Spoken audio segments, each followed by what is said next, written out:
Angel Devoid firmy Mindscape to gra, którą można lubić albo nienawidzieć. Dziwaczny klimat miasta Neo City, jeszcze bardziej dziwaczni bohaterowie oraz ciężki klimat cyberpunka dają mieszankę dla niektórych ciężko strawną i nie do przełknięcia.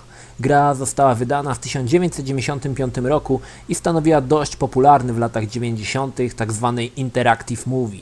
Główna siła gry leżała w scenkach filmowych z często znanymi aktorami, jednakże w Angel Devoid próżno ich szukać. Tytuł wydany na 4 płytkach rozpalał wyobraźnię. Wiedzcie, że wtedy gra na 4 CD-kach to była potęga. Ilość płyt często z góry przesądzała o tym, czy gra będzie dobra, czy też nie. Sama fabuła, tak jak mówiłem wcześniej, zerżnięta z filmu Bez twarzy Johna Woo. Wcielamy się więc w rolę policjanta, który goni największego bandziora w Neo City. Jednakże nasz pojazd ulega wypadkowi, a my budzimy się z gębą naszego poszukiwanego. Od teraz każdy, kto nas zobaczy, albo nas zastrzeli, albo powie jakiś głupi komentarz, albo ucieknie. Tak, w grze można zginąć i to na wiele sposobów. Możemy być zastrzeleni przez praktycznie każdego. Mało tego, jest to chyba pierwsza gra, która pozwala nam popełnić samobójstwo skacząc z dachu i wbijając się w chodnik.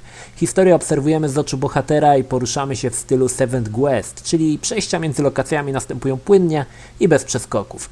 Gra jest niestety bardzo krótka i prosta. Znalezienie prawidłowej reakcji na dany fragment zajmuje parę prób, przy których zazwyczaj giniemy, ale dzięki opcji save nasze życie jest pozbawione dreszczyku emocji. Postacie, które spotykamy na naszej drodze, to zazwyczaj wykręty, menele, oszołomy, dziwacy i przeróżnej maści patafiani. Jedyna jakaś normalna postać, która nawet się rozbiera i pokazuje, no co prawda nie cycki, ale coś tam pokazuje i tak rzuca się z dachu, więc w ostatecznym rozrachunku też jest trzaśnięta.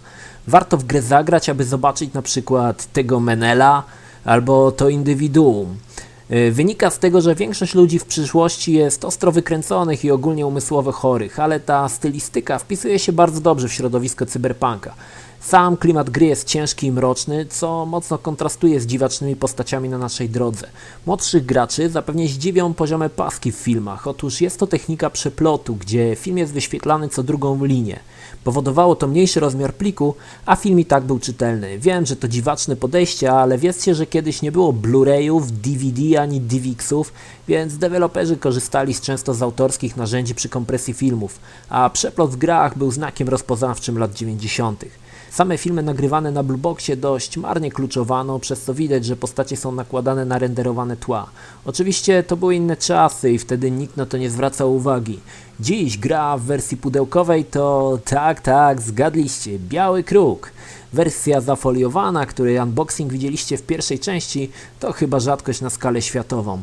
Paradoksalnie nie polecam tej gry raczej nikomu i składa się na to parę faktów. Po pierwsze, gra to relikt przeszłości. Jeśli nie pamiętacie tamtych czasów, to tytuł was odrzuci momentalnie, o ile, i tutaj druga przeszkoda, uda wam się ją odpalić. Płyty wykorzystują jakiś dziwaczny format i nawet pod popularnymi emulatorami uruchomić ją jest bardzo trudno.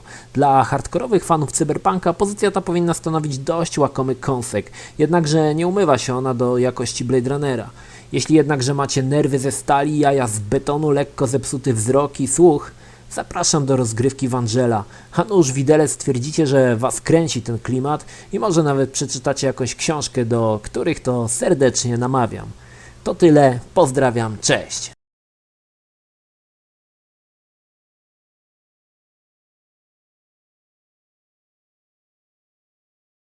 Pull 'em up to the end.